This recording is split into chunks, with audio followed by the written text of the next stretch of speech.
Le temps. Comment gérer efficacement son temps? Bonjour à tous, bienvenue dans cette nouvelle vidéo. Aujourd'hui, nous allons parler du temps. Mais avant tout, laissez-moi vous raconter une histoire. C'est parti. C'est l'histoire de Alain et de Aline. Alain et Aline sont des frères et sœurs. Ils ont l'habitude de tout faire ensemble. Ils ont l'habitude d'aller à l'école ensemble, faire des travaux domestiques ensemble. Bref, tout ce qui peut se faire en famille, entre frères et sœurs. Sauf que Alain est un garçon très paresseux.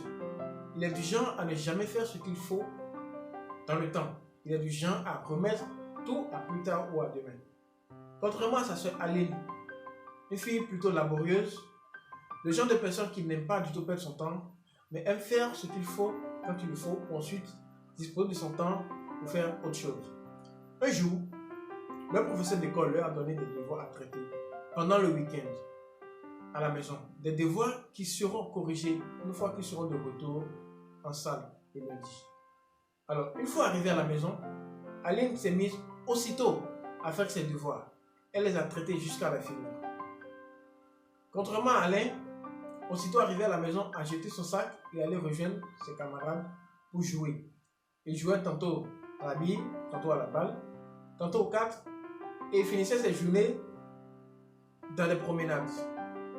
Et comme toute bonne sœur inquiète de l'avenir de son frère, Aline allait de temps en temps interpeller son frère et lui demander: mais Alain, j'ai fait tes devoirs. Alain répondait toujours: oh, mon devoir, je le ferai bientôt, je le ferai ce soir. Le soir arrive, Alain est fatigué, Alain bâille, Alain dort. Il s'est reparti pour le lendemain. Le lendemain arrivé, le même scénario se répète. Alain s'amuse, il mange, il dort. Sa soeur l'appelle, Alain se fâche. Il répète la même chanson. Mon devoir, je le ferai demain. Jusqu'à ce que le temps passe. Les cours ont repris. Alain et Aline sont repartis à l'école. Alain sans avoir fait ses devoirs. Le professeur a corrigé les devoirs. Puisqu'Alain ne l'a pas fait, Alain a recordé un 0.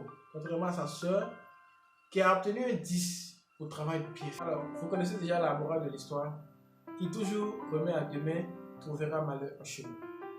Alors, je pense que tous autant que nous sommes, nous avons déjà eu à vivre cette scène de Alain au moins une fois dans notre vie.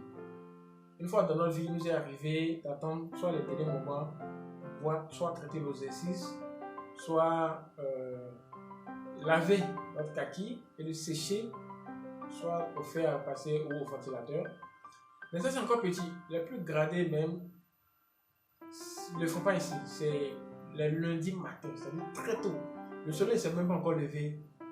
Et c'est là qu'eux, ils vont laver leurs habits, leurs kaki, le porter ainsi, et la nature se gênera de rien. C'est-à-dire, en cours de route, sur le chemin, le kaki va sécher. Quand on y repense, ça fait rire. Mais en même temps, c'est inquiétant. Parce que même jusqu'à présent, cette même scène de Alain continue de se reproduire dans notre vie. Alors, je vais vous prendre un exemple personnel. Moi, particulièrement, le dimanche, je fais le ménage chez moi à la maison. Je sors le linge sale, que je lessive, et voilà, où je fais le ménage, très simplement. Alors, mais comme nous vivons de nos jours dans un monde très connecté, entouré de gadgets électroniques, de technologies, de smartphones et tout, on ne peut pas s'empêcher de prendre le téléphone pour consulter soit les messages, soit, je sais pas, Facebook ou Twitter. Et c'est là que se trouve le piège. Parce que pour une lessive qui doit durer normalement 30 minutes pour moi, il m'arrive à finir toute la journée, à passer toute la journée sans même pouvoir terminer la lessive. Parce que je peux prendre le téléphone 3-4 fois et consulter soit les messages, soit aller sur Facebook, Twitter, TikTok pour m'amuser. Et là, je gaspille énormément de temps. Alors, un autre programme vient interférer, c'est-à-dire un autre programme peut-être que j'avais prévu dans la soirée s'annonce et je me vois en train d'abandonner ce projet, ce programme pour autre chose. Je disais, le temps passe, l'un d'un autre programme sonne et me voilà en train d'abandonner cette lessive ou ce ménage qui doit normalement durer 30 minutes pour aller poursuivre un autre programme. Et laissez-moi vous dire, ça fait à dimanche prochain. Voilà. Vous voyez comment on gaspille le temps. On passe le temps à faire des choses presque insensées, inutiles, dans un monde irréel, sans avoir un résultat vraiment concret. Et pendant ce temps, on pouvait utiliser ce temps-là pour faire autre chose plus sensée, plus rentable, plus bénéfique pour nous. Voilà. En bref, le temps est un élément très capital pour notre évolution, pour notre réussite. Que ce soit en entreprise, que ce soit à l'école, que ce soit au bureau, bref, dans toute chose, le temps est très capital. Alors, quand on ne sait pas l'utiliser, on le gaspille et c'est comme ça que l'échec s'installe progressivement dans notre vie. Vous savez, la différence entre nous, notre monde et le royaume des cieux, c'est le temps. Contrairement à nous, eux vivent dans l'absolu, à l'infini. C'est pourquoi on dit de Dieu qu'il est éternel. Là-bas, le temps n'existe pas. Mais ça, c'est tout un mystère. On va y revenir très prochainement. Nous sommes conditionnés à vivre avec cette loi qu'on appelle le temps. C'est pourquoi, quand vous prenez la Bible, vous lirez dans le livre d'Ecclésiaste, chapitre 3, du verset 1er au verset 8, il y a un temps pour chaque chose sur les cieux. Il y a un temps pour vivre, un temps pour mourir. Bref. Voilà. Alors, il est urgent. Vous voyez, il est urgent, voire capital, d'apprendre à faire la part des choses en son temps et savoir ne pas gaspiller le temps et le gérer très efficacement pour aboutir à des résultats très concrets, très bénéfiques pour nous. Je vais prendre un exemple, encore un deuxième exemple. Vous savez, on a tous un destin commun. Ok? On a un destin commun, la vie et la mort. Alors, si par exemple, je prends un individu qui est destiné à être riche durant sa vie, il est clair que avant de mourir, il sera riche. Quand on monte en descente, il sera riche. Malheureusement, cette richesse-là peut arriver, peut se produire au soir de sa vie. C'est-à-dire pendant sa vieillesse où il n'aura pas assez de temps pour en profiter. Alors, par contre, si cette personne avait appris à mieux gérer le temps, à ne pas le gaspiller,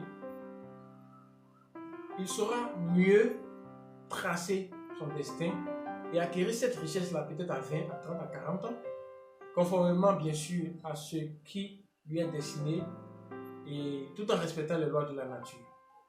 Alors, chers tous, n'oubliez pas, vous êtes le maître de votre destin. Ok? Il n'est jamais trop tard pour bien faire. Chaque jour, la vie nous donne une chance pour aller de l'avant. Ok? Pour aller de l'avant. Alors, avant de vous quitter, j'aimerais vous donner quelques conseils pour éviter de gaspiller le temps. Mais avant ça, laissez-moi vous dire quelles en sont les causes. Ce qui fait que nous gaspillons le temps, que nous passons à côté de tout ce que nous avons à faire. Alors, la première chose, c'est la paresse. Ok? La paresse nous fait énormément gaspiller le temps. La paresse, c'est le fait de ne rien faire, de ne vouloir rien faire et attendre que tout vienne à nous. Okay? En deux, c'est la procrastination. La procrastination, c'est le fait de toujours remettre à demain. Ce qu'on doit faire normalement maintenant, on le dit, on va le faire plus tard, un peu comme Alain. On va le faire plus tard, on va le faire le soir, on va le faire demain. Et les jours passent, le temps passe, on finit par ne rien faire. On gaspille le temps et c'est l'échec. La troisième chose, c'est les distractions ou le manque de concentration. Et dans cette catégorie-là, moi, je classe les réseaux sociaux. Ok, pas tout, mais quand même les réseaux sociaux, comme par exemple TikTok, j'en passe. Voilà. Alors, la clé pour gérer beaucoup plus efficacement votre temps, c'est de réduire les sources de distraction et de vous concentrer sur l'essentiel, sur les tâches accomplies, les tâches les plus importantes à terminer. Ok? Alors, pour cela, j'ai fait une liste de 5 points qui pourra peut-être vous aider à gérer efficacement votre temps. En premier lieu, nous avons les outils de planification. Il est très important de savoir utiliser les outils de planification. Comme exemple, avoir une liste de priorités. Okay? Quand vous avez des trucs à faire, établissez une liste de priorités. Celle-ci passe avant l'autre. Okay? Toujours dans cet outil de planification, nous avons un emploi du temps ou une liste de tâches à accomplir. Okay, voilà. En deux, déconnectez-vous et rester concentré. C'est très important. Le travail avec la connexion allumée ne fait pas trop bon ménage. Seulement si le travail que vous avez à faire a besoin de connexion pour travailler. Mais là, il faut savoir faire la part des choses parce que quand vous êtes connecté à tout, à votre messagerie, à vos réseaux sociaux, tout. Donc, savoir faire la part des choses, c'est important. Ne pas passer c'est-à-dire du coq à l'âne. C'est-à-dire laisser ce que vous avez à faire et cliquer rapidement sur le message et le consulter. Ça va vous faire perdre énormément de temps. 3. Bannissez le désordre dans votre vie. L'expérience a déjà montré que les personnes bien rangées, soignées, ordonnées sont des personnes qui réussissent mieux dans la vie. Okay, donc, pensez à mettre de l'ordre dans votre vie si cela n'est pas encore le cas. En 5, ce qui moi m'aide beaucoup et que j'ai voulu partager avec vous, c'est la méditation. Apprenez à faire la méditation au moins avant de commencer votre journée. Méditez sur la concentration. Cela vous permettra d'être focus sur vos objectifs. Chaque jour, la vie nous donne une nouvelle chance pour aller de l'avant. Alors ne cessez jamais d'apprendre car la vie, elle, n'a jamais cessé d'enseigner.